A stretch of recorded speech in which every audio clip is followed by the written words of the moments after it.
Welcome to this predicted paper from onmaths. This paper represents the best guess for the upcoming exams. Please use this paper in addition to your other revision. You can complete a unique version of this paper by going to our onmaths site. Onmaths is full of free content to help you prepare for your exams, such as topic-based papers, demon questions and mini mocks. If you like what we do, please consider subscribing. So to find the gradient, we need the formula or the equation in the form y equals mx plus c, and the m there will give us what the gradient is. So we're just going to be rearranging this equation, and so I'll get my lines in. So the first thing I'm going to do is get rid of the x's from the left hand side, and we can do that by adding 6x both sides. So we've got 6y equals, and I'm going to put the 6x first, just to match the y equals mx plus c. Right, the next thing I'm going to do is get rid of this 6, because we just want a y there. So we're going to divide by 6 both sides. So we've got y equals 1x plus 36. Now we shouldn't really write 1, but because we're looking for m, we're looking for the number before x, I've kind of left it in there to show that the gradient will be 1. To find the median, we need to have all the numbers in a list from smallest to biggest and find the middle num. Now, we can't do that when we're using a table like this, or it's not very practical to. So we need a kind of different strategy, and the way we do it is to use a simple formula to find the position of the median. Now the median will always be in the n plus 1 divided by 2 position. So we need to find out what n is, and we do that by adding up all the frequencies there. So let's add those together and you get the sum of f. So those add up to 15. So if you do 3 plus 4 plus 2 plus 1 plus 5, you get 15. And so we've got 15 plus 1 divided by 2. 15 plus 1 is 16, divided by 2 is 8. So the position of the median is in the 8th position. Now to easily find out which group, because it's asking for the class interval, which is just a fancy way of saying a group. So it could be this one, or it could be this one. To easily find out which group the median is in, what we do is a quick running total. So what I'm going to do is add up the frequencies as I go along. So we've got 3 there, 3 plus 4 is 7, plus 2 is 9, plus 1 is 10, plus 5 is 15. And then what I do is just convert those into 3rd, 7th, 9th, 10th, and 15th. So what those numbers are the last time that a number is in that group. So we've got 3 numbers that are in the group 10 to 25. And the third one is the last number in that group. The fourth one, therefore, will be in the 25 to 40 group. So we're looking for the 8th one. Well, the 7th one is the last one in this group. So the 8th one will be in this group here, as well as the 9th. Then the 10th one will be in the next group. So when it asks for a class interval, all we need to do is copy down exactly what the group is. So it's 40 to 55, and don't ever write down 40 to 55 or anything like that. Always copy it exactly from the table. To rearrange this, I'm just going to write out the equation again, and I'm going to put my lines in. Okay, so the first thing I'm going to do is try and make the x positive, because we're looking to make x the subject of the formula, which means we need it to be x equals. So what I'm going to do is just add x both sides. So we've got x plus m equals 10. Then we want to get rid of anything on the left hand side that's not this x. So we want to get rid of this plus m. So we're going to do that by subtracting m both sides. So we've got x equals 10 minus m. So our answer is 10 minus m. X equals 10 minus m. On a scatter graph, an outlier is a point which doesn't fit the pattern. And as we can see here, all of these coordinates fit kind of a nice line going down there. So they all are showing a trend. but we've got this point here that's nowhere near that trend at all, and that's what we call an outlier. So we know that these are going up in 2s, so this will be 28, so the x-coordinate will be 28, and this will be 19. So our coordinate will be 28, 19 for our outlier. First thing I'm going to do is just draw the square out, and we know the length of it is 10x plus 10, but it is a square, so that's the same all the way around it. But we're also told that the perimeter is 440, so the perimeter is 440. So what we can do is we can work out the perimeter in algebra by multiplying 10x plus 10 by 4, or just adding up the 4 lengths that we've got. So we're going to do 4 times 10x plus 10.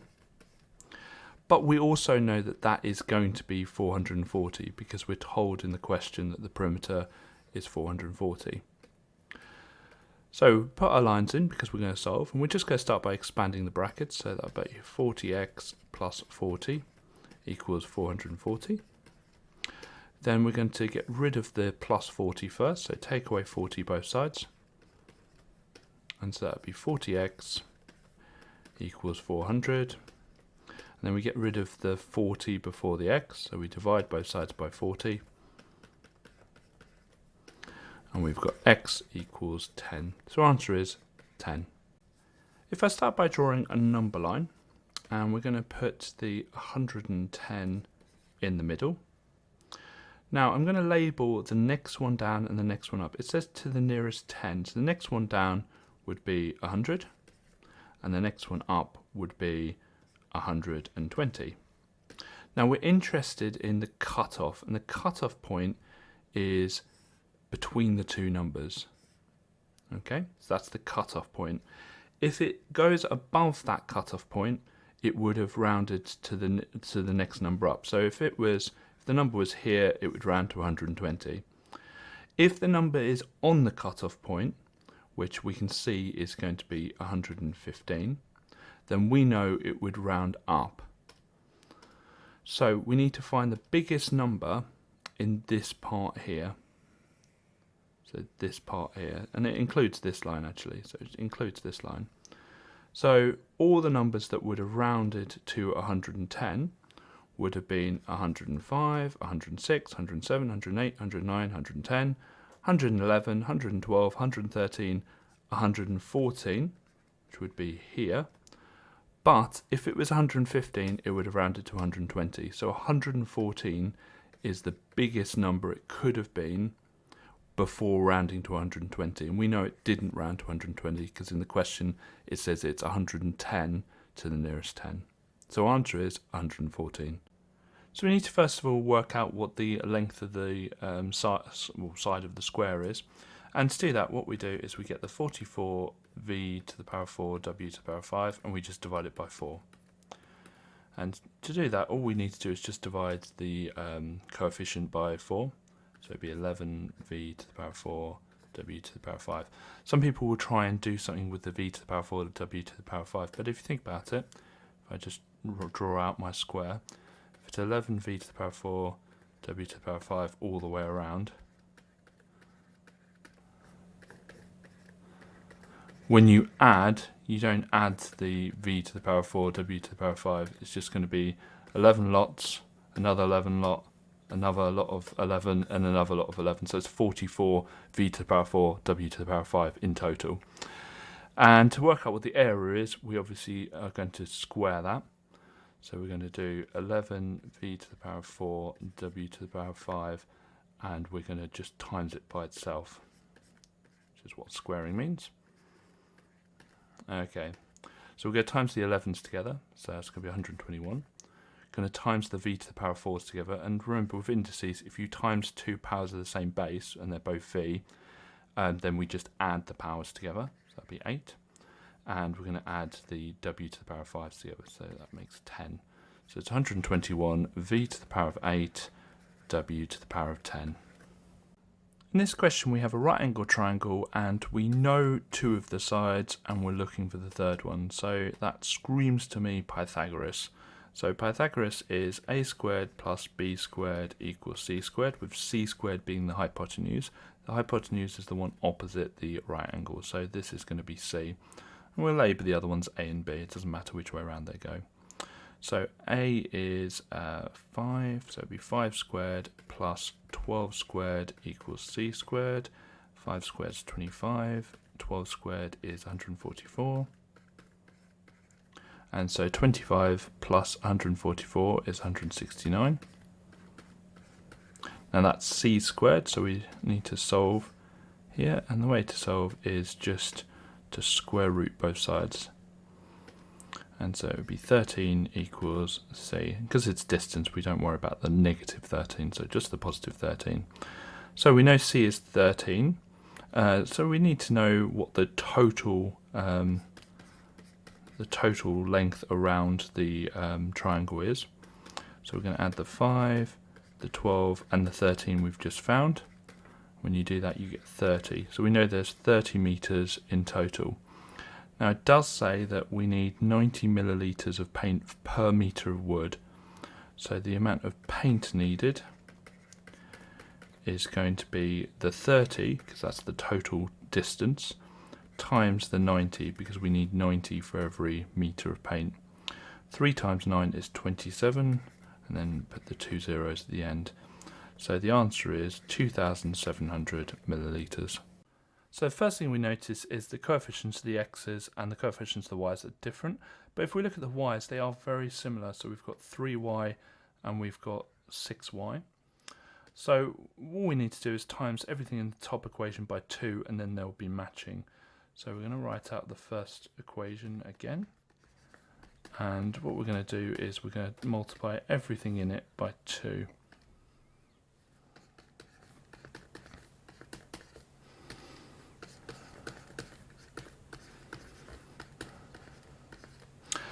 And so I'm going to write that equation again, just so we can match up the equations nicely to be able to do our simultaneous equations. And I'm going to write the second equation just as it is, because it's already 6y. And get my bubbles in, because obviously we're working downwards. Now we're either going to be adding or subtracting these, and the way of telling is looking at the sign before the 6y's, the matching coefficient, and if they're the same, then we subtract. If they are different, then we add. Now these are both the same, they're both positives, so we are going to be subtracting. So we're going to subtract the top ones from the bottom ones. 10x take away 6x is going to be 4x. 6y take away 6y is nothing, which is good, because if we're left with any y's here, that means we've made a mistake. And 70 take away 54 is 16. And let's get our lines in, because we need to solve this last bit by dividing 4 both sides. And so we've got x equal to 4. Now that's only half the job, because we need to find out what y is. So what I'm going to do is just copy this first equation, but substitute in the value of x, which is 4. So 5 times 4 plus 3y equals 35. Get my lines in. And 5 times 4 is 20, so I'm going to take away 20 both sides to get rid of the 20. So we've got 3y equals 15, and then we're going to divide by 3 both sides. So we've got y equals 5. Now we can substitute in the values into the second equation. So 6 times 4 plus 6 times 5 does equal 54.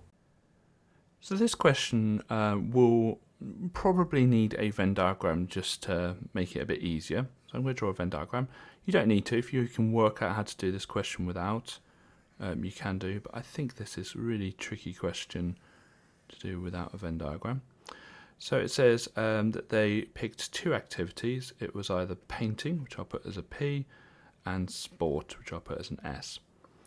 So let's start filling in the information it gives us. So 11 picked painting and sport, so that will go in the middle, because that is painting and sport, and 11 didn't pick painting or sport, so they can sit on the outside. Now here's the problem. It says twice as many people picked sport than painting as one of their activities. So it's saying that the total number in, and let's just show it, the total number in the sport circle is twice as big as the total number in the painting circle.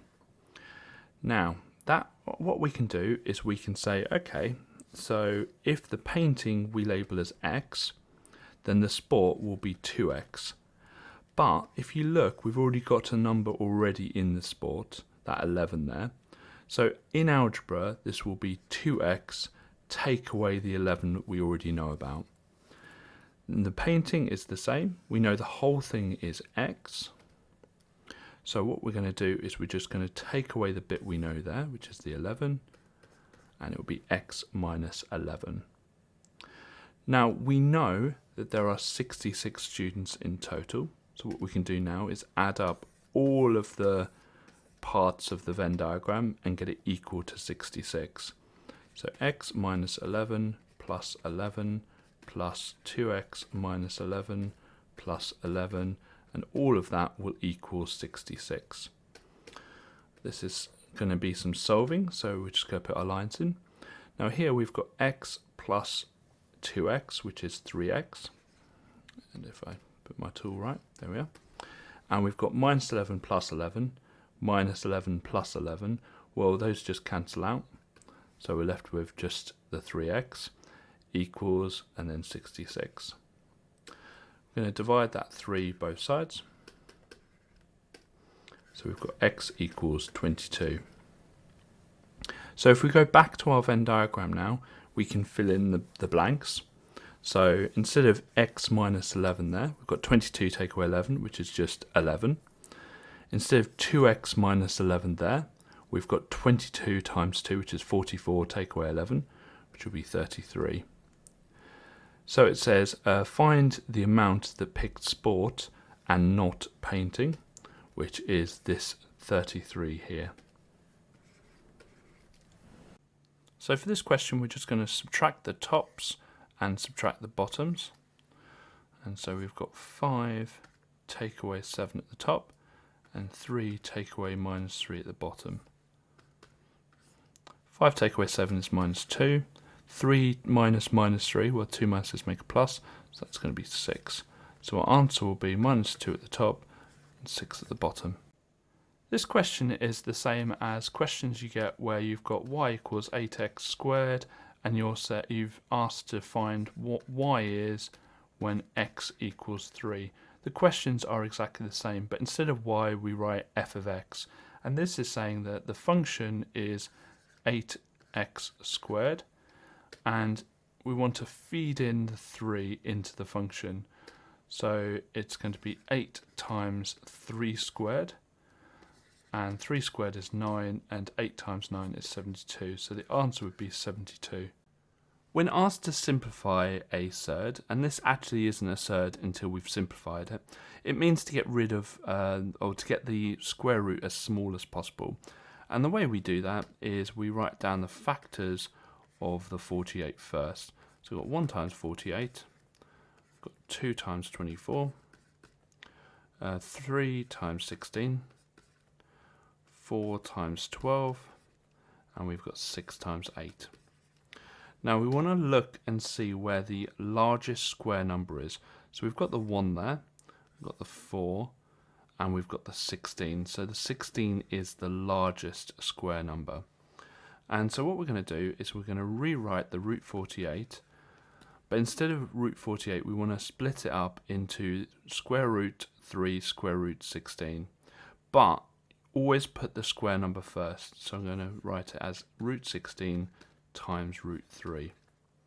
Now square root of 16, the reason we put the square number first is we can actually square root that. Square root of 16 is obviously 4, so it becomes 4 times root 3. And with surds, we don't actually write the times sign between an integer and the surd, so it's just 4 root 3. If we count the squares for 0 to 10, we count that there are 8 squares. And to get from the frequency 4 to 8, we times by 2. And so each of these will be multiplied by 2 to find out how many squares there are. But we're actually going backwards because we're going to count how many squares there are, and then we're going to try and work out the frequency. So for this second one, there are 12 squares below this line, and then these two here are 1 square. These two half squares count as 1, and these two count as 1. So it's going to be 12 plus 2, which is going to be 14. So 14 squares. Now, to get from the frequency to the amount of squares, we times by 2. So obviously the other way around, we divide by 2. So that would be 7. And counting the next squares, where it's 6 high and 2 across, so that would be 12. And so we're going to divide by 2 to find out the answer is 6. So the frequencies are 7 and 6. So we're told in the question that y is inversely proportional to the cube of x. So we can show that by y is proportional, there's proportionality, inversely, which would be 1 over the cube of x. Now to convert that alpha, the proportionality symbol, into an equals, we need to introduce a constant to the right hand side. So we get y equals k over x cubed, and all I've done to the right hand side is multiplied it by k. Okay, now we need an instance where we know what y is when x is something, and here we do have that, or it should be the other way around. What y is, well, yeah, what y is when x is something. So we've got y is 10 and x is 7. So we're going to feed those numbers into this kind of equation that we've made. So it's going to be 10 equals k over 7 cubed, or 10 equals k over 343. Okay. And then we're going to multiply both sides by the 343. So times by 343 both sides to find out what k is.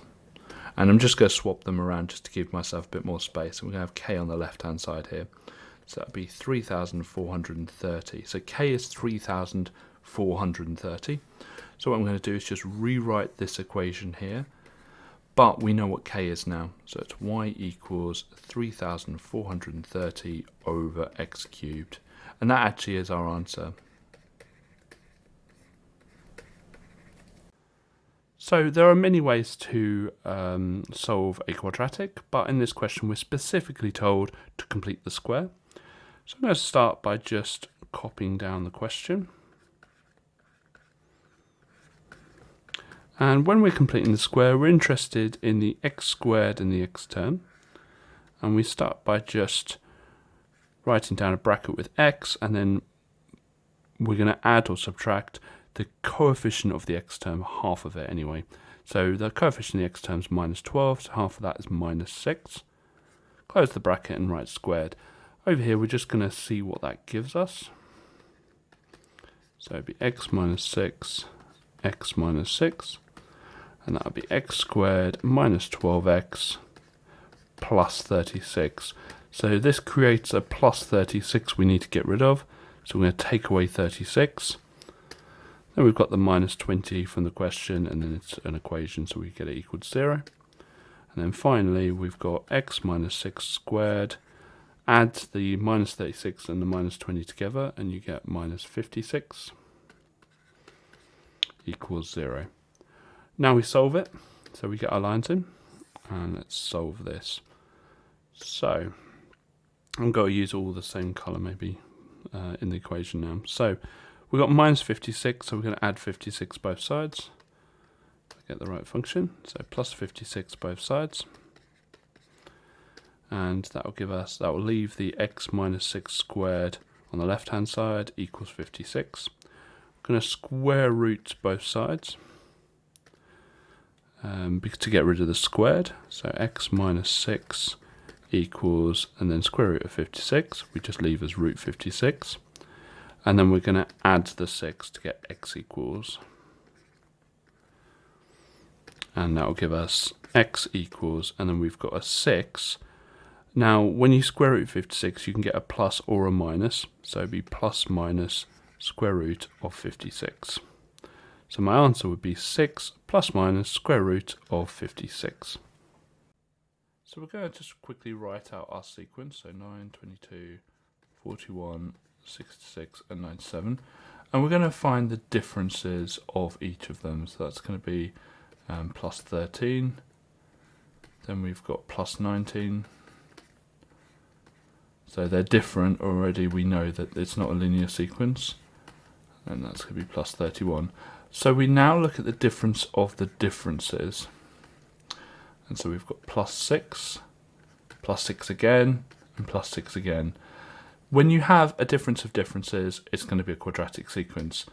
And we're interested in what the difference of differences is, because what we now do is get that 6 and we always halve it, and it gives us 3. Now that 3 is actually really important because that is the coefficient of the n squared. So we know our sequence will begin 3n squared.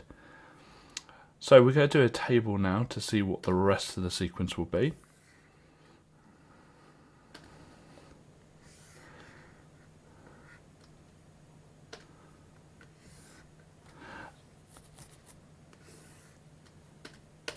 And we're going to have our term number and our sequence. So term numbers will just be first, second, third, fourth and fifth. So 1, 2, 3, 4, 5.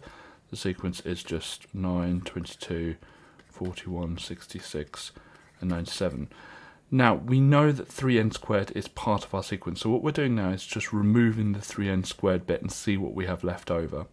So we're going to do 3 times 1 squared, which will be 3. 3 times 2 squared, which will be 12. And then 3 times 3 squared, 27. 3 times 4 squared, 48. 3 times 5 squared, 75. And we're just going to remove that from our sequence. So we've got our sequence, and we're removing the 3n squared bit, because we know what that is. We've already answered that part. So 9 take away 3 is 6. 22 take away 12 is 10. So they're not the same with this. 14, 18, 22. Now, what do you notice? Well, we notice that these ones here are going up in 4s. So we've got a linear sequence here. So they're going up in 4s. So we know that that will be plus 4n. And then we find the 0th term. So we go back. So 6 take away 4, which will be 2. So it's going to be 4n plus 2. So our total quadratic sequence will be 3n squared plus 4n plus 2. A line that has a gradient of 0 will just be a horizontal line. So if you get your ruler and you just have a horizontal line on your ruler, so just have it as a gradient 0, and just keep moving down this graph until it becomes the tangent of the curve. So if you see, it becomes a tangent to that curve here.